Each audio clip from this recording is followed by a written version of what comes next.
The Mr. Big operation is an investigative technique used by law enforcement agencies, especially in Canada.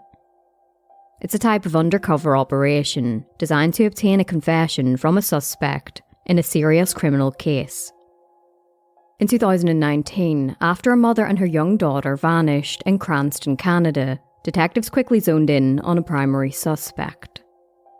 They just needed the evidence for an arrest, so they turned to the controversial technique.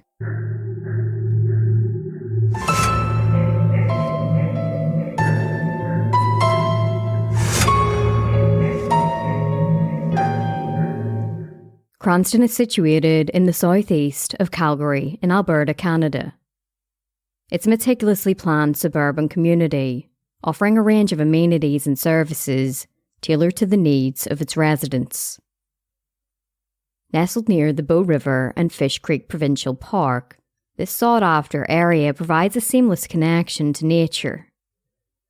Boasting proximity to major roadways, public transportation, and direct access to the Trans-Canada Highway, which leads to the stunning Rocky Mountains, Cranston isn't only well connected, but also strategically located.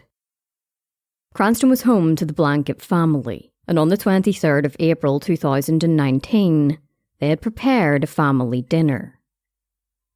Kim Blanket anticipated the arrival of her 25-year-old daughter, Jasmine Lovett, and her 22-month-old granddaughter, Aaliyah Sanderson. However, as the evening unfolded, both were noticeably absent. Concerned, Kim's initial worry transformed into growing anxiety as the minutes turned into hours. Despite persistent attempts to reach her daughter, Jasmine, all calls went unanswered, diverting straight to voicemail. The family were exceptionally close, and they regularly gathered for family dinners, making Jasmine's absence particularly alarming. In the face of mounting concern, Kim called police to report her daughter and granddaughter as missing.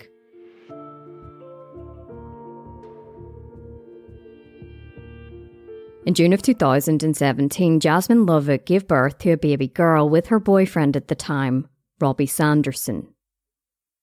They named the little girl Aaliyah, and she immediately became the apple of her mother's eye.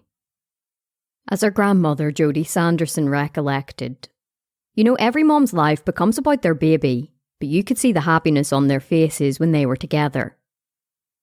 All Jasmine had wanted in her life was to be a mother, and when Aaliyah came along, they were inseparable.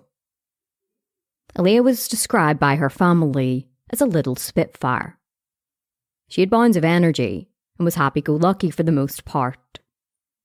Aaliyah was also a quick learner and very smart for her age, having learned to walk very early and even trying to sing before she could talk. For the first year of Aaliyah's life, the family unit was complete. However, in 2018, Jasmine and Robbie called it quits on their relationship. Following the separation, the relationship between Jasmine and Robbie became even more strained. In September of 2018, she had turned to the courts for protection from him, seeking a no-contact order. Jasmine reported that Robbie had come home drunk and high on drugs, and had become aggressive towards her. During the court hearing, Jasmine said of Robbie, "His behaviour is very bizarre, aggressive. He wanted me to give him some money to get some more drugs and alcohol, and I said no, so he kicked open the main door." Robbie searched the home for Jasmine's purse, and she told him to wait downstairs while she went upstairs to retrieve some money, which was a ruse. Once upstairs, Jasmine locked her bedroom door and called 911. Robbie heard her and kicked open the bedroom door and launched on top of her, grabbing her cell phone from her hands. Jasmine feared for her life as well as for the life of their daughter, but just as suddenly as Robbie appeared, he left again.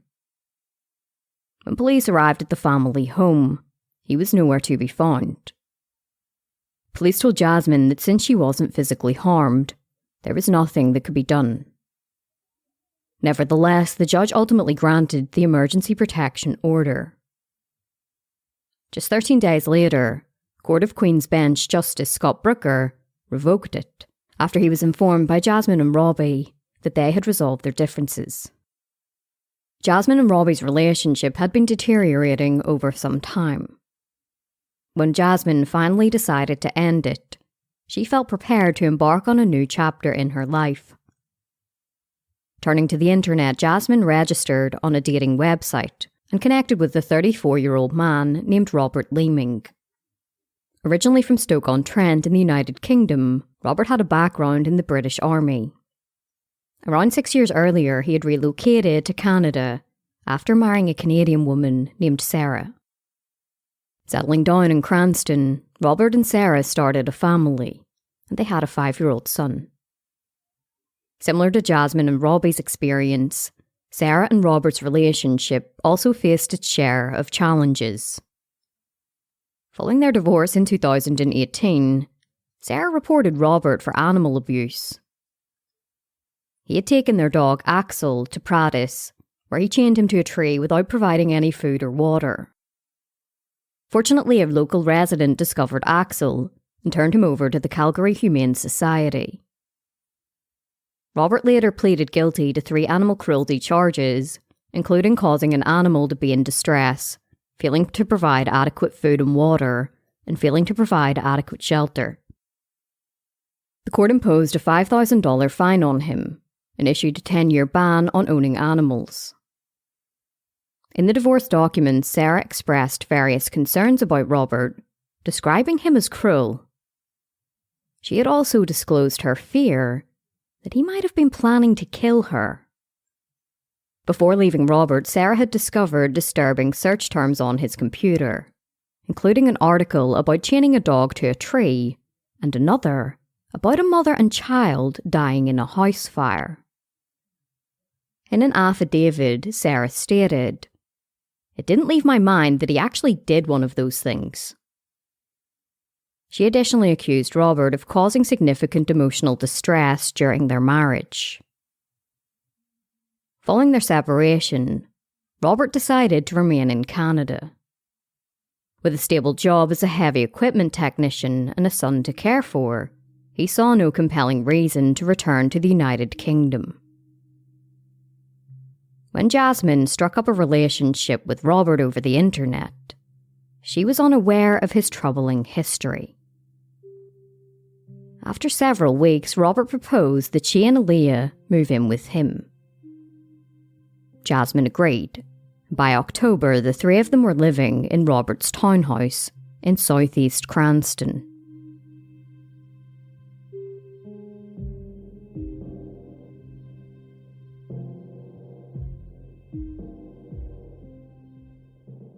After Jasmine and Aaliyah were reported missing by her mother, detectives quickly began trying to retrace their last known movements. On the 14th of April, Jasmine, Aaliyah and Robert had gone to dinner at her mother's home. Jasmine's sister Genevieve recalled how Jasmine and Robert seemed more distant than usual. She recollected. It was very strange. It seemed like, emotionally, it wasn't quite on the level you would think a relationship would be. The next day, Jasmine was captured on surveillance video at a grocery store, while Aaliyah was in daycare. Then the next morning, Robert dropped Aaliyah off at the daycare, and then picked her up in the early evening.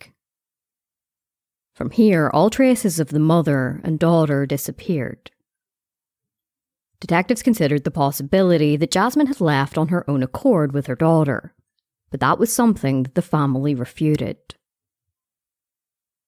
When detectives looked into Aaliyah's bank records to try and figure out more, they learned that it hadn't been active since the 18th of April, 2 days after Jasmine was last seen. Detectives soon enough ruled out that Jasmine had left willingly with her daughter, and began to consider the possibility that something more nefarious had taken place. They knew about the troubled relationship and separation between Jasmine and Robbie, but he was quickly ruled out as a suspect. Following their separation, he had nothing to do with Jasmine or his daughter. After speaking with Jasmine and Aaliyah's family, detectives were made aware of her living situation with Robert. They told detectives that Jasmine and Robert had been dating since September of the previous year, after meeting on the internet. The next point of investigation for detectives was to speak to Robert. But despite their best efforts, he couldn't be reached by his cell phone. Despite their efforts to reach Robert, detectives faced difficulty contacting him, prompting them to proceed to his townhouse. They repeatedly knocked on the front door and identified themselves, yet they received no response. Despite the silence, signs suggested that somebody was present inside. Robert's car was in the driveway, and the lights were switched on. After a prolonged wait without any reply, detectives obtained authorization and forcibly entered through the front door. Upon entering, they discovered Robert seated in the living room sofa. He seemed dazed and confused, but unnaturally relaxed to the scenario that was unfolding. How's it going? Says she's with her sister. Well, that doesn't make a whole lot of sense. Alright, well, we're just going to take a quick look around. We need to have a look. So, sorry, you're Robert? Yeah. Okay. So, I was sleeping. I sleep with plugs in and... hey, we've been here for hours and hours and hours now, hey? Banging on your door and... Ringing on the doorbell. Calling your phone. Again. I've been drinking and smoking a lot, so... Okay. Okay, so she's not with her sister.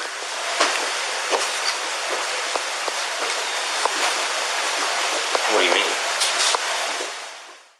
Robert said to the detectives that he had been asleep with his headphones in, which was why he hadn't picked up his cell phone or answered the knocks. According to Robert, he had no idea that Jasmine and Aaliyah were missing. He claimed that Jasmine had told him that she was going to stay with her sister over the Easter holidays. Well, that's the reason that we're here, Why do you think we're here? is that the family's calling us, saying we haven't heard from our daughter and our sister. Yeah, it makes sense. Okay, that makes sense? Yeah. Okay, why does that make sense? Because I haven't heard from her either. One of the detectives then asked Robert if he and Jasmine had some kind of argument that could help explain her disappearance. So, did you guys get in some sort of argument? Not I'm aware of. Well, not that you're aware of. Like, you're not making a whole lot of sense to me, like, guy. like, I don't know what, sorry, I'm still getting my bearings here. So she's not with her family, but she did threaten to move out.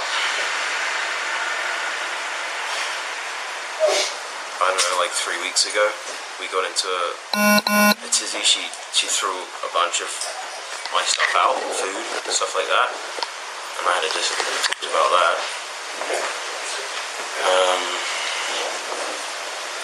But nothing like that would concern me.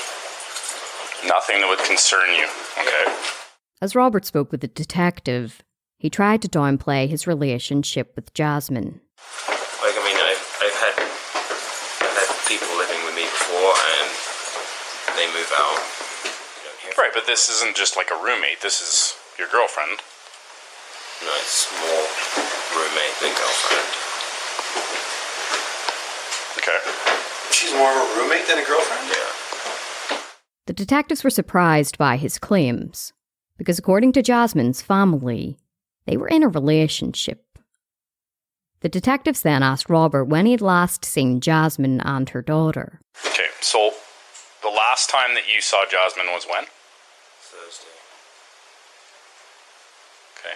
And at that time, you guys were A-okay or fighting, or what was the status? I would say in the air, judging by what obviously has gone down. Robert was also asked for more information about why he thought that Jasmine was with her sister. So what makes you believe that she's with her sister?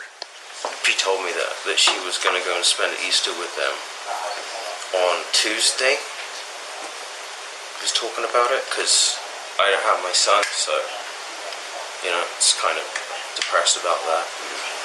But just, drink, a lot of drinking a lot over the weekend, because I've pretty much been on my own, right? Okay.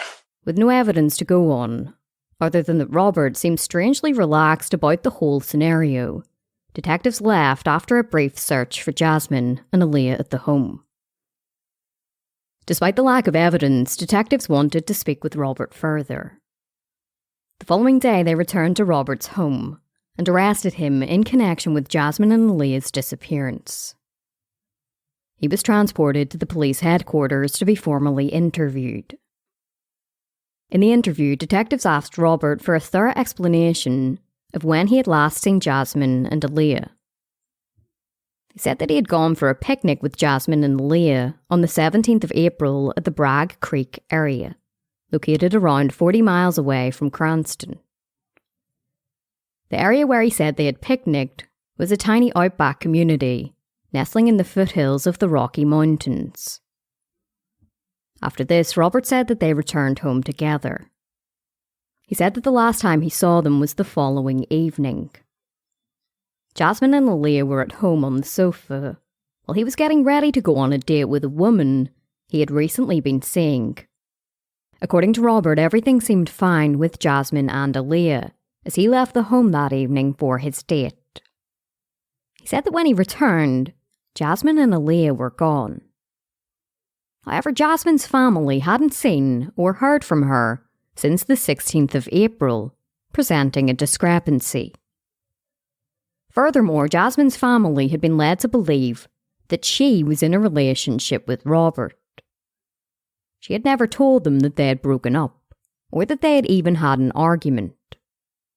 This was the first that they had ever heard that he was seeing another woman, so they were surprised by Robert's alibi.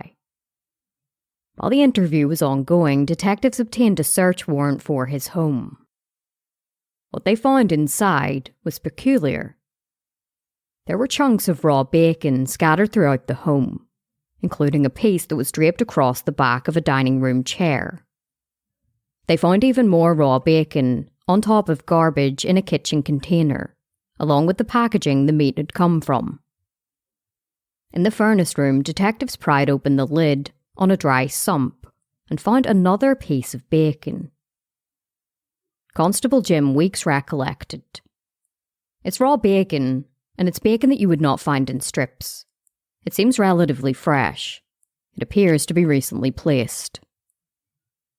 Detectives also discovered that the front door window had been obscured by cellophane, and the door had been jammed shut by poles used in drywalling. Upstairs at the master bedroom, there was a pin code door lock, which raised further concerns. Since detectives had no evidence to connect Robert to Jasmine and Aaliyah's disappearance, he was released from custody following his interview. However, detectives publicly announced that he was the prime suspect in their disappearance. They also added that they now believed that both Jasmine and Aaliyah were dead. A police source commented, "We did a very exhaustive investigation into the footprints of life, including social media, healthcare, phones, banking information, the fact that our victims were not in contact with her family, which is very inconsistent. After conducting all of those searches, we have not found any footprints of life, and this leads us to believe that there is no evidence to support that our victims are alive."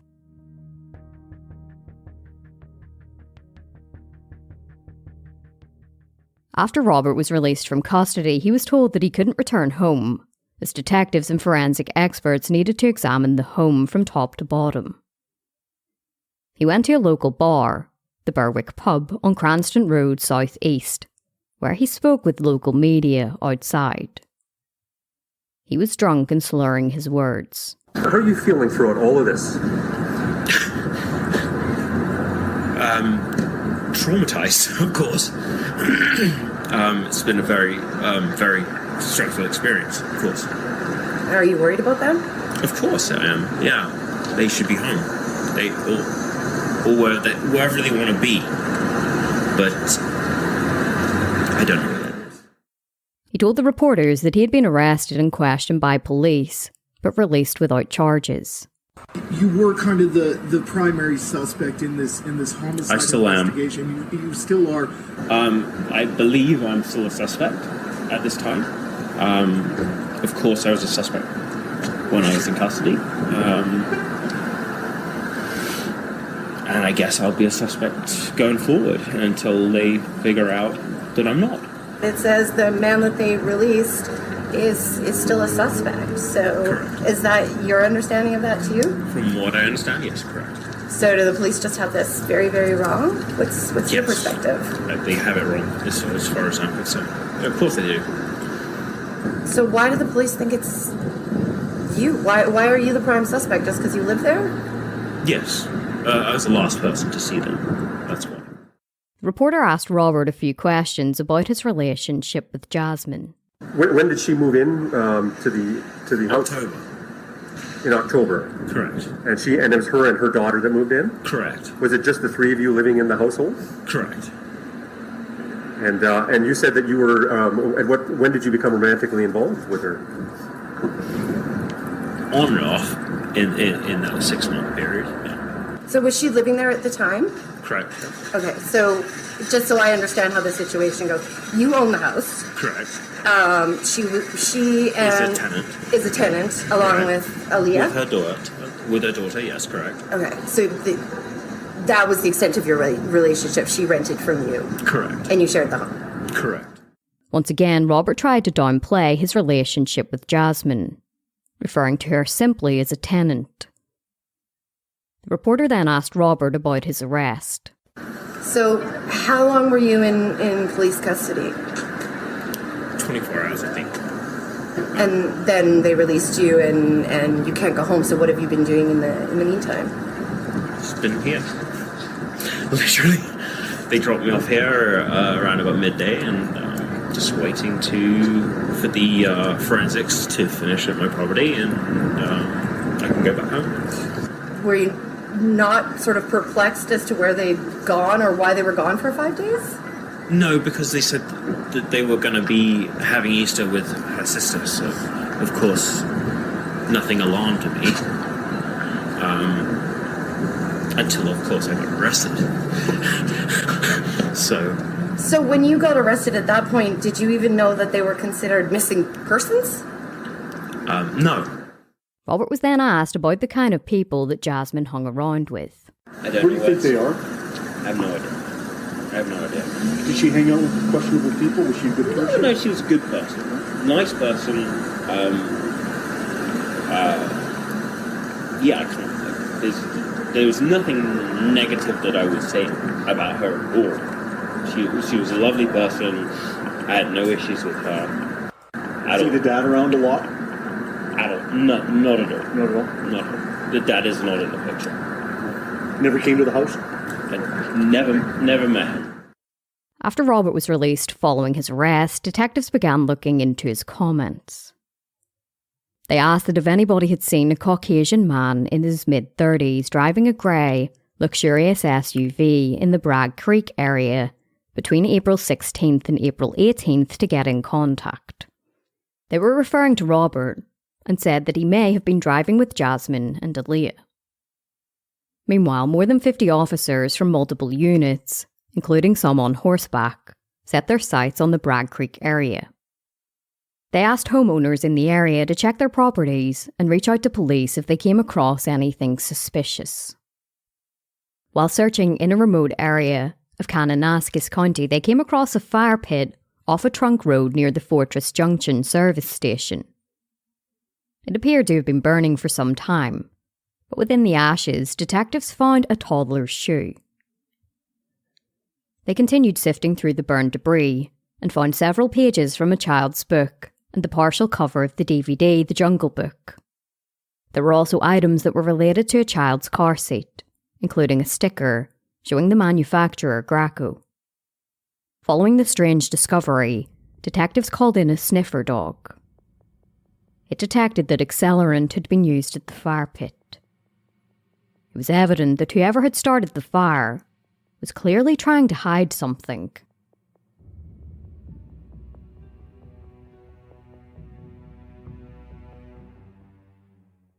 Following Robert's release from custody, detectives persisted in scrutinising him as a potential suspect. They enlisted the assistance of crime scene investigators to meticulously search his townhouse for any traces of evidence shedding light on the fate of Jasmine and Aaliyah. They had already performed a cursory search when Robert was arrested, but they needed to conduct a more thorough one. The unexpected swarm of detectives outside the townhouse perplexed neighbours, who gathered to observe the unfolding activities. Despite the heightened police presence, the residents maintained an air of normalcy. The front yard was adorned with children's toys, such as a soccer ball, toy trucks and a red push buggy, conveying an ordinary scene. Tolga Tuzin, a neighbour residing across the street, remarked on the generally peaceful nature of the neighbourhood. He noted, "In the past couple of days, I've noticed police vehicles coming and going. I wasn't really aware of what was happening until this morning." Detectives impounded Robert's large SUV and obtained a search warrant for his cell phone. They discovered that he had deleted several photographs of Jasmine and Aaliyah on the 23rd of April. Around the same time, he had also deleted 2 photographs of a silver handgun. It was looking more and more like Robert had killed Jasmine and Aaliyah, and then disposed of their bodies and burned the evidence. The search for Jasmine and Aaliyah continued in the Bragg Creek area, but had to be momentarily halted due to poor weather. The area they were searching was close to the foot of the Rockies, and the search was a difficult one, without the added complications from the weather. There was an immediate fear that if Jasmine and Aaliyah had been disposed of in the area, there was a chance that they would never be found. As one source commented, "Everyone's determined to find them, but the conditions are against them, and so is the size of the area. It's like looking for a button in a field." After a couple of days of searching at Robert's home, he was allowed to return. He spoke with the media on his doorstep. His eyes were bloodshot, as he said that he had been drinking for the past 3 days. He commented that he had lost his job, was broke, and had been disowned by his friends. He bluntly added, "No one's knocked on my door. If they were friends, they'd be here." He revealed that he had retained legal representation as a precaution, adding that he was going, as well as could be expected. Amidst Robert's persistent claims of innocence, an unnamed acquaintance stepped forward to share some insights with the media. This individual portrayed Robert as a loose cannon, and consistently noted an unsettling demeanour, a sentiment that resonated with detectives handling the case. Throughout media interviews and interactions with detectives, Robert displayed an unusually cavalier attitude towards the grave situation. While detectives strongly suspected Robert's involvement in the deaths of Jasmine and Aaliyah, they faced the challenge of securing sufficient evidence to justify an arrest. In Canada, detectives have the legal authority to employ sting operations, a strategy involving undercover detectives assuming roles within the criminal underworld to gather additional evidence. Recognising the need for more conclusive proof, detectives initiated a sting operation on the 5th of May. 2 undercover officers approached Robert on a street near his home and engaged in conversation. Posing as members of a criminal element, they conveyed an intent to help Robert in evading the attention of detectives pursuing him. This method aimed to elicit potentially incriminating information from Robert that could strengthen the case against him within the boundaries of Canadian law. They then drove Robert to a secretive location, which was their alleged hub for illicit activities. Over the next 2 hours, the undercover officers endeavoured to cultivate Robert's trust, but his demeanour remained guarded. Suspicions lingered, prompting Robert to address the detectives. "I don't know how it works here in this country. If I ask if you're cops, you have to tell me, right?" An undercover officer affirmed, stating yes, but cautioned Robert that he could only pose such a question once. Sternly, he then added, "You ever ask me again after this, then I'm not going to be happy about it." Robert then asked about entrapment, to which the undercover officers reassured him that their intentions were genuine. They simply wanted to help him. The conversation shifted to the investigation, with Robert explaining his unconventional tactic of scattering bacon throughout his home. According to him, pork closely resembled human scent, attracting sniffer dogs. Despite Robert's initial reservations, after about 3 hours of conversation, Robert told them that he would take them out to a remote area in Kananaskis County to clean up some incriminating evidence. When asked about the nature of the evidence, one of the undercover officers queried, "What are we searching for? Them?" Robert locked eyes with him and nodded yes.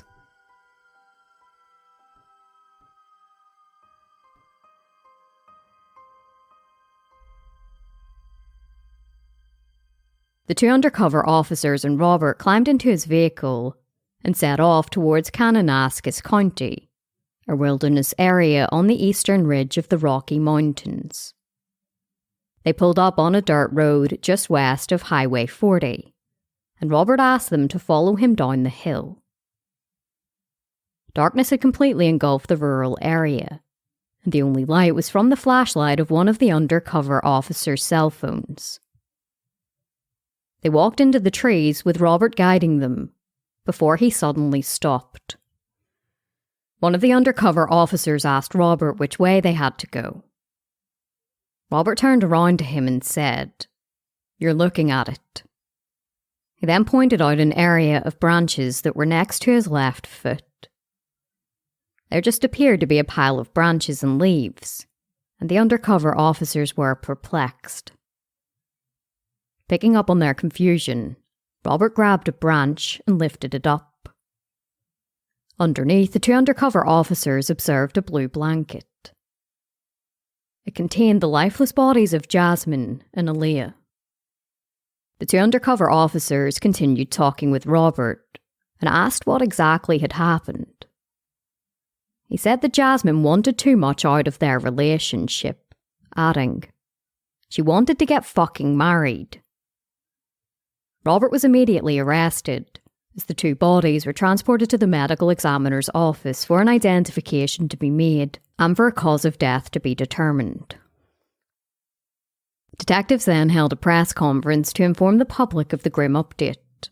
At approximately 4 a.m. this morning, members of the CPS located the bodies of a woman and child in Kananaskis. Although formal identification must be made by the Office of the Chief Medical Examiner, we believe we have located the remains of 25-year-old Jasmine Lovett and 22-month-old Aaliyah Sanderson. On behalf of the entire police service, we would like to extend our heartfelt condolences to the Lovett and Sanderson families. Jasmine would have celebrated her 26th birthday last week, and this is truly a tragic loss. Over at the medical examiner's office, the bodies were positively identified as Jasmine and Aaliyah via DNA. The pathologist found that Jasmine had died as the result of multiple injuries. She had sustained blunt force injuries to her head, before she was shot once to the left side of her head behind the ear. The blunt force injuries that Jasmine had suffered had caused bleeding on the brain, which would have quickly caused her death without medical intervention. Aaliyah had died from blunt force traumatic injuries, including scalp hematoma and subdural hemorrhage to the brain surface and spinal cord. Jasmine and Aaliyah's family subsequently released a heartfelt statement in the wake of the autopsies, which read, "We would like to thank the public for their continued support, which has meant a great deal to us. Our lives have been devastated, and our hearts are heavy. We're trying to understand how this tragedy could have happened to our loved ones." A friend of the family then started a GoFundMe to raise money to cover the funeral expenses. Donna Burrows said of Jasmine's mother, "The biggest thing for her was that they were lying in the dirt somewhere. And now that they've got them, they've found them, that's just brought her an amazing amount of peace." Dana also said that any additional money raised would go to a domestic violence shelter and could also be used to start something in Jasmine and Aaliyah's honour. She commented, "It's too late for Jasmine and Aaliyah now, but hopefully their names will make a difference somewhere." The GoFundMe well exceeded the funeral costs, and Jasmine's mother Kim and her sister Genevieve presented a $25,000 cheque to Calgary Women's Emergency Shelter. The shelter provides a variety of safety, counselling and prevention programmes and includes a 24-hour family violence helpline. Kim shared her plans to keep her daughter and granddaughter's memory alive by starting a foundation in their names and working with community organisations. Kim took a minute to thank everybody for their outpouring of support and their donations, which had reached almost $60,000. The community of Cranston had raised thousands through various fundraisers at the local bar and grocery store. Kim commented, "Seeing how many lives Jasmine and Aaliyah affected, seeing how the city came together, every donation, big or small, it was just incredible."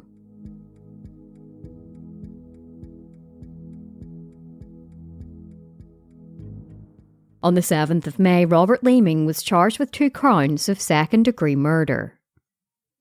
He was sent to the Calgary Remand Centre, where his defence attorney, Balfour Dare, commented, "I can't speak to whether there are safety concerns. It is something that's always on your mind for people charged with these types of offences. And we just hope that the guards at the Remand Centre will do their bit. The man is innocent until proven guilty, and he should be treated the same as anybody else who's in there. And that means he should get protection as anybody else should get." The preliminary hearing against Robert was scheduled for February of 2020 to determine whether there was enough evidence against him for the case to proceed to trial. Before then, prosecutor Doug Taylor told the judge that he wanted Robert's second-degree murder charges to be upgraded to first-degree murder. A charge of first-degree murder in the case would have to involve a planned and deliberate intentional killing, or one committed in the course of a list of other offences, including unlawful confinement or criminal harassment. The preliminary hearing was closed, but in August it was announced that there was enough evidence against Robert to stand trial, but only on second-degree murder charges. It was also decided that Robert would be facing a bench trial, meaning that a jury wouldn't be present. Instead, the judge would serve as the jury, ultimately deciding on whether or not Robert was guilty. The trial was scheduled for fall of 2021, and on the 13th of October that year, Robert arrived in court. Before opening statements began, he admitted to being half guilty. He pleaded guilty to the murder of Jasmine, but denied responsibility for the murder of Aaliyah. During opening statements, prosecutor Doug Taylor detailed how Jasmine and Aaliyah had been found in shallow graves, after Robert had led undercover officers to the spot. He said that the prosecution's case would be focusing on the murder of Aaliyah, since Robert had already admitted to killing Jasmine. He stated, "As we heard moments ago, the accused admits that he murdered Jasmine Lovett, yet he maintains that he did not murder 22-month-old Aaliyah Sanderson." The prosecution respectfully suggests that once all of the evidence is heard in this case, there can be no doubt whatsoever that the accused murdered Aaliyah too. The first witness called for the prosecution was Jasmine's sister Genevieve, who testified about the dinner they had with Robert and Jasmine on the 14th of April. She testified, "It was very strange. It seemed like emotionally it wasn't quite on the level you would think a relationship would be."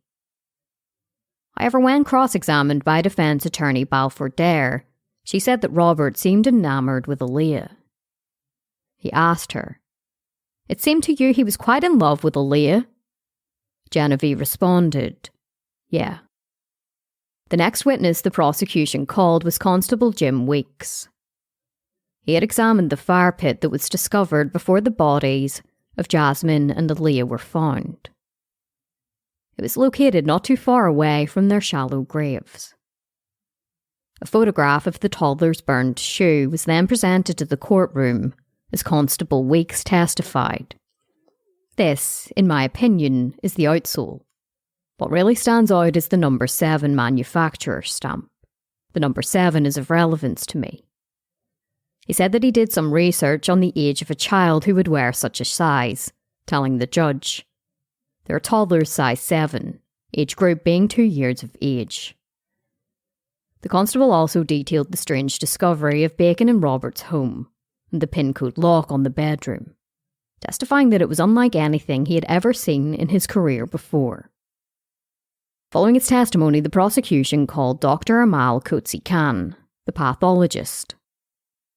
He said that Robert had beat Jasmine to near death before finishing her off with a bullet to the head. He stated, "There's quite significant damage that has occurred. That's from the projectile. It's completely damaged what we would call the brainstem. If this part of the brain is not connected to the spinal cord, you cannot sustain life." However, he wasn't as certain about the manner in which Aaliyah had died. He said that she had suffered blunt force trauma to the left, right and back side of her head. She also had an injury to her lumbar spine. He said that it could have been from the result of a homicide, but could have also been from an accidental fall, telling the judge, "I don't think it's impossible to occur from a fall." Despite this, he categorised both deaths as homicides. He said that a fall would result in injuries on the victim's arms and legs, yet these were absent in Aaliyah. The testimony then shifted to the undercover operation, which ultimately ensnared Robert. Afterwards, the defence called their first and only witness, Robert Leeming. He claimed that on the 16th of April 2019, Aaliyah had fallen down the stairs, causing the fatal head injuries. He said that he found her unresponsive in her crib and immediately called Jasmine, who was upstairs. According to Robert, he couldn't find his cell phone to call 911 when he discovered Aaliyah unresponsive. He said that Jasmine came downstairs and blamed him for what had happened to Aaliyah and accused him of hurting her. He testified, "She confronted me, pointed her finger at me and said, 'You've done something,' at which point I stood up and I hit her." He said that he reached for a hammer that he had left on a nearby breakfast table after hanging pictures up earlier. He stated, "I freaked out. I snapped and I hit her with a hammer on the head. I remember hitting her twice." According to Robert, Jasmine was unconscious on the floor, but he couldn't bring himself to hit her again. Instead, he said he went into the garage and grabbed a .22 caliber firearm and shot her once in the head. Robert said that afterwards, he wrapped both Jasmine and Aaliyah in moving blankets and then put them in the trunk of his SUV.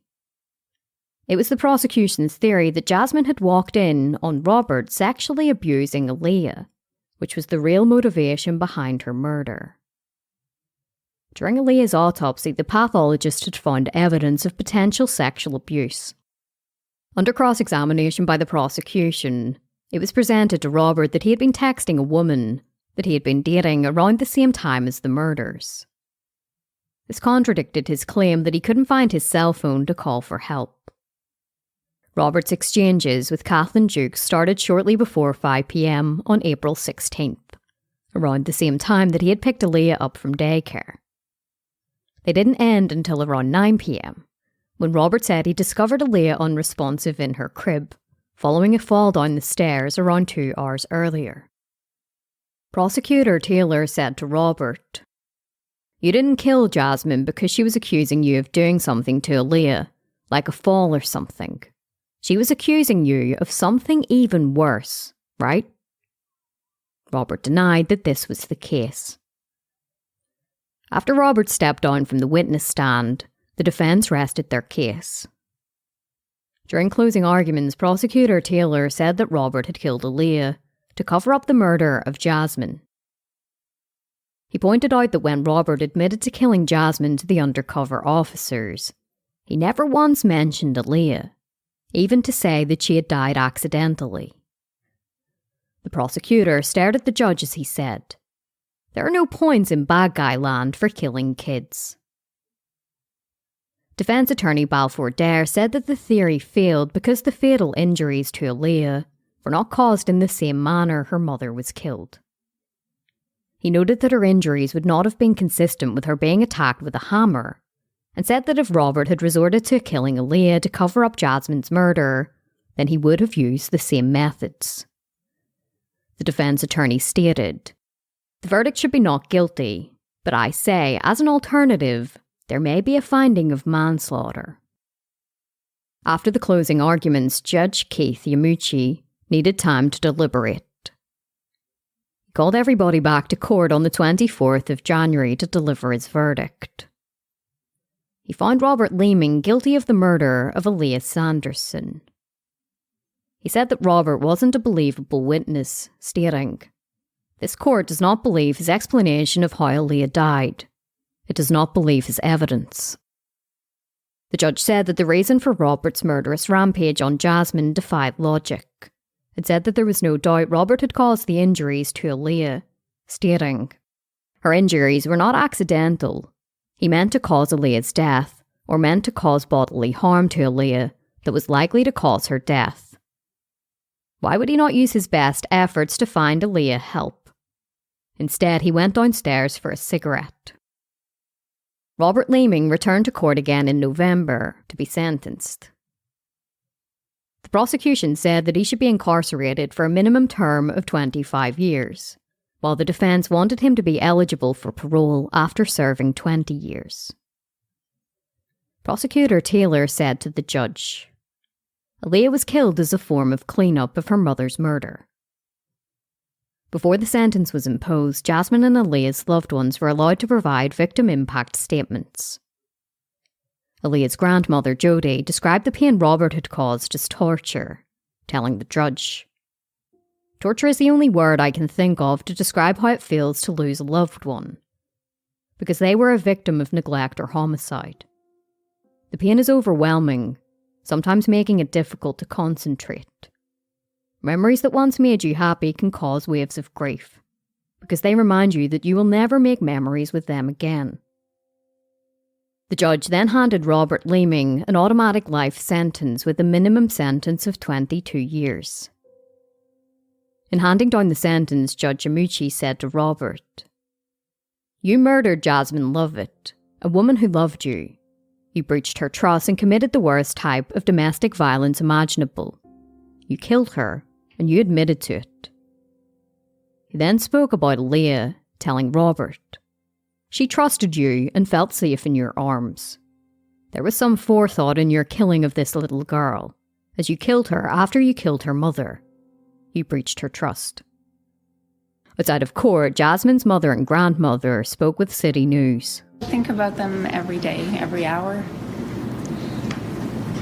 That does give me a lot of relief to know they are in a better place. Very relieved. Very relieved. I think I held my breath the whole time. Yeah.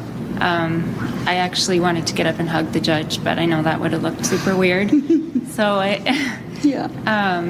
obviously happy is not the best word, right? But pleased that we got justice and relieved that it's over. Jasmine Lovett poured every ounce of her existence into her daughter, Aaliyah Sanderson. Emerging from a tumultuous relationship and a horrible breakup with Aaliyah's father, she yearned for a new beginning.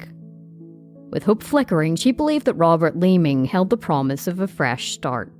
Yet the sparks of their connection quickly dimmed, spiraling into a destructive descent that culminated in the murders of Jasmine and Aaliyah.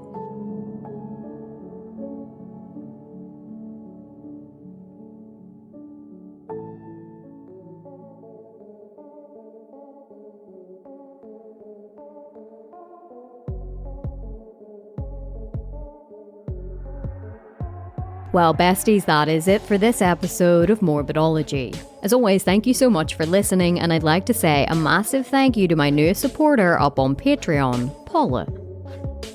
for this year, I'm planning on doing a lot more bonus episodes up on Patreon, which are available on the $5 tier and above.